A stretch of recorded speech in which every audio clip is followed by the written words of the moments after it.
يا حبيب القلب يا خير البرايا. Assalamualaikum warahmatullahi wabarakatuh. Pemirsa dimanapun berada, alhamdulillah jumpa kembali dan semoga senantiasa dalam lindungan Allah, tetap sehat dan diberkahi Allah Subhanahu wa taala. Pada kesempatan kali ini kita akan membahas satu tema yang sangat penting terkait tentang bagaimana kita memaksimalkan pahala di bulan Ramadan.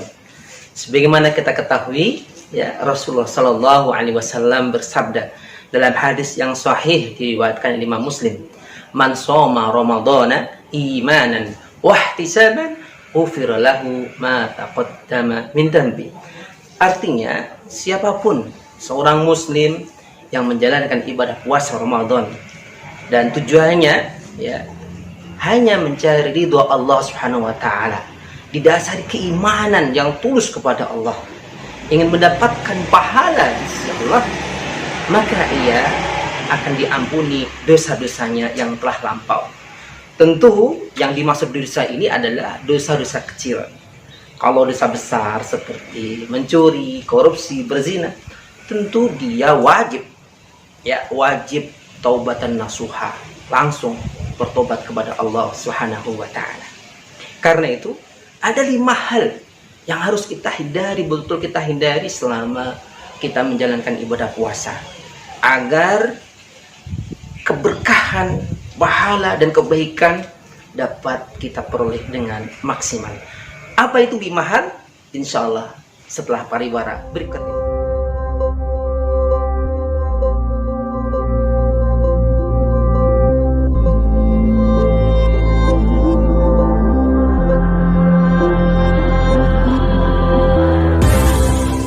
Pemirsa dimanapun berada, 5 hal yang harus kita hindari agar kita dapat mampu memaksimalkan ibadah dan pahala di bulan puasa ini.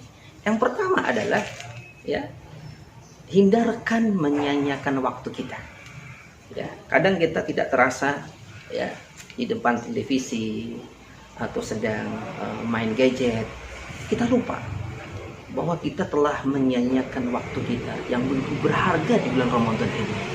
Karena setiap detik menghasilkan pahala di sisi Allah Subhanahu wa taala. Karena itu Rasulullah Shallallahu Alaihi Wasallam mengingatkan kepada umatnya, min husni islamil mar'i tarkuhu ma la ya'ni. Jadi termasuk, ya, kesempurnaan keislaman seseorang itu adalah ketika dia mampu untuk menghindarkan, ya, segala sesuatu yang tidak ada manfaatnya. Jadi harus kita hindarkan, ya, apalagi terutama di bulan Ramadan ini begitu cepat waktu yang kita lampaui, ya. Karena itu bagaimana kita, ya, mampu menghindarkan, ya, hal-hal yang ternyata itu menyia-nyiakan waktu kita di bulan Ramadan. Yang kedua adalah yang harus kita hindarkan adalah menghindari segala dosa, ya. Karena sebenarnya puasa ini adalah mentarbiyah kita, ya, mendidik kita bagaimana kita mampu menahan hawa nafsu kita, apapun itu nafsu kita, nafsu pandangan, nafsu bicara, nafsu mendengar, nafsu perut dan di bawah perut, semuanya. Karena itu kalau ada orang dia berpuasa tapi tetap saja dia melakukan dosa-dosa yang dilarang oleh Allah SWT, maka sungguh ia telah menyanyiakan pahalanya, ya. Karenanya Rasulullah mengingatkan, ya, barang siapa puasa tetapi ia tidak bisa menghindarkan dari perbuatan dosa, maka tidak ada pahala baginya atas kelaparan dan dahaganya. Orang semacam ini hanya mendapatkan rasa capek, ya. Karena apa? Ia tidak mampu memahami apa hakikat daripada puasa itu sendiri.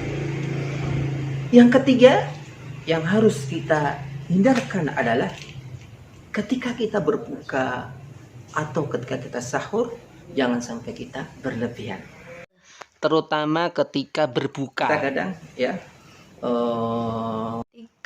waktu berbuka beli ini apalagi sekarang online semuanya, ya.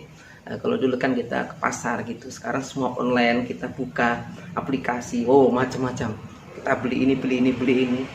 Ternyata ya ketika kita hidangkan, datang waktu berbuka, ternyata kita tidak sanggup untuk memutuskannya.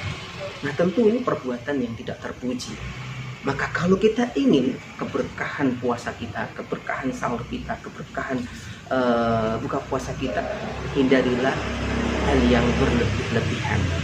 Ya, Allah Subhanahu Wa Taala mengingatkan kepada kita dalam surat Al-An'am ayat 141, wala tusrifu, innahu la yuhibbul musrifin. Ya, janganlah kita berbuat israf.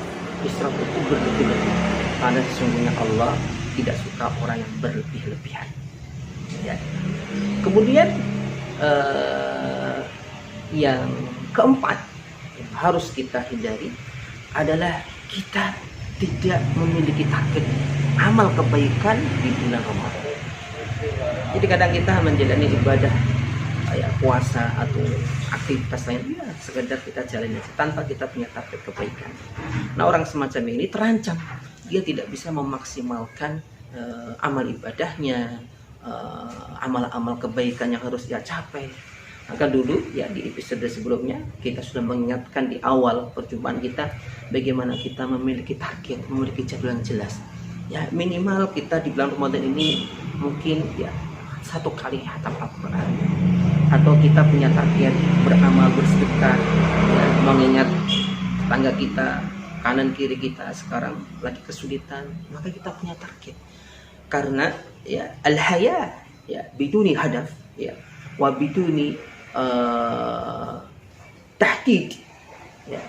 Jadi kalau hidup tanpa tujuan, tanpa punya target ya, maka ini adalah seperti orang yang menuju sesuatu ya tanpa memiliki tujuan yang jelas, pasti akan ya gagal. Kemudian yang terakhir adalah, dan ini adalah ajaran para salafus soleh. Jadi kalau kita melakukan sebuah ibadah, sebuah aktivitas, jangan pernah kita merasa puas. Ingat, jangan pernah merasa kita puas. Misalkan wah saya alhamdulillah sudah khatam sekian kali, oh saya sudah taraweh, sudah sedekah ya, kita terlena, kita merasa amal ibadah kita ya sudah terpenuhi, sudah tercapai ya. Karena itu sikap yang terbaik ya, sebagaimana dikatakan oleh Imam Al-Ghazali dalam buku Ihya Ulumuddin ya, seorang hamba sebaiknya dia ya bersikap ya dalam amal ibadahnya antara al-khauf dan ar-roja. Apa itu al-khauf? Rasa takut, khawatir. Jika amal ibadahnya selama ini, bangun malamnya, puasanya, sedekahnya, ternyata tidak diterima oleh Allah Subhanahu Wa Taala. Sikap ini akan memberikan rasa kita tawadhu, ya, ketundukan kita kepada Allah, dan menghindarkan dari kita rasa bangga, rasa sombong yang sangat membahayakan dalam amal ibadah kita. Dan ar-roja artinya apa? Ar-roja artinya kita mengharap ya, sebagai hamba yang lemah, kita berharap kepada Allah Subhanahu Wa Taala ya, agar amal ibadah kita diterima oleh Allah Subhanahu Wa Taala.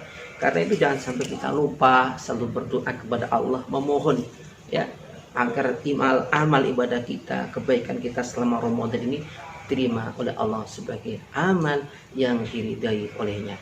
Saya kira cukup sekian, semoga ada manfaatnya. Kembali ketemu saya dalam episode yang akan datang. Terima kasih.